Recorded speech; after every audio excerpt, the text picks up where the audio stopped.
ക്രിസ്തുവാൽ അനുഗ്രഹിക്കപ്പെട്ടവരെ, ബെഥാനിയായിലെ കല്ലറയ്ക്ക് മുൻപിൽ യേശുനാഥൻ നിൽക്കുകയാണ്.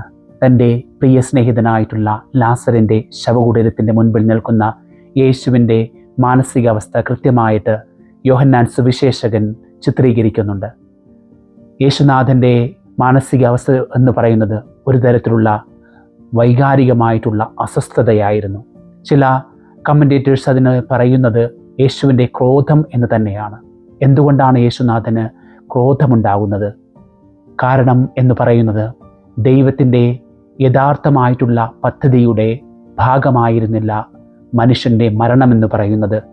ഒറിജിനൽ പ്ലാൻ ഓഫ് ഗാഡ്, ദൈവത്തിൻ്റെ മനുഷ്യന് വേണ്ടി ഒരുക്കിയ യഥാർത്ഥ പദ്ധതി എന്ന് പറയുന്നത് ദൈവത്തിൻ്റെ ഒപ്പം നിത്യമായ സന്തോഷത്തിൽ ജീവിക്കുക എന്നതായിരുന്നു.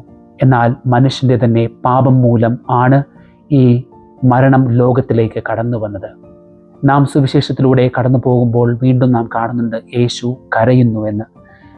പ്രിയപ്പെട്ടവരെ, യേശുനാഥൻ എന്തുകൊണ്ടാണ് കരയുന്നതെന്ന് നമുക്ക് ഹെബ്രായർക്ക് എഴുതിയ ലേഖനത്തിൽ കാണാനായിട്ട് സാധിക്കും. നമ്മുടെ ബലഹീനതകളിൽ നമ്മോടൊപ്പം സഹതപിക്കാൻ കഴിയുന്ന ഒരു മഹാപുരോഹിതനാണ് നമ്മോടൊപ്പമുള്ളത്. അവിടെ നിന്ന് എല്ലാ രീതിയിലും പരീക്ഷിക്കപ്പെട്ടെങ്കിലും പാപം മാത്രം ചെയ്തില്ല എന്ന്.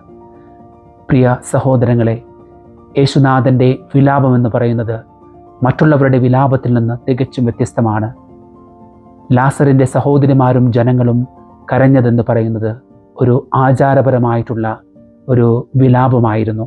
എന്നാൽ യേശുവിൻ്റെ ആ വിലാപത്തെക്കുറിച്ച് പറയുമ്പോൾ യോഹന്നാൻ സുവിശേഷകൻ പ്രത്യേകമായിട്ടുള്ളൊരു വാക്കാണ് ഉപയോഗിക്കുന്നത്. അതിൻ്റെ അർത്ഥമെന്ന് പറയുന്നത് വളരെ വ്യക്തിപരമായിട്ടുള്ള ഒരു വിലാപം, വളരെ ആഴത്തിലുള്ള, വളരെ സ്നേഹം നിറഞ്ഞ, ദൈവികമായിട്ടുള്ള അനുകമ്പം നിറഞ്ഞ ഒരു വിലാപമായിരുന്നു യേശു നടത്തിയത്.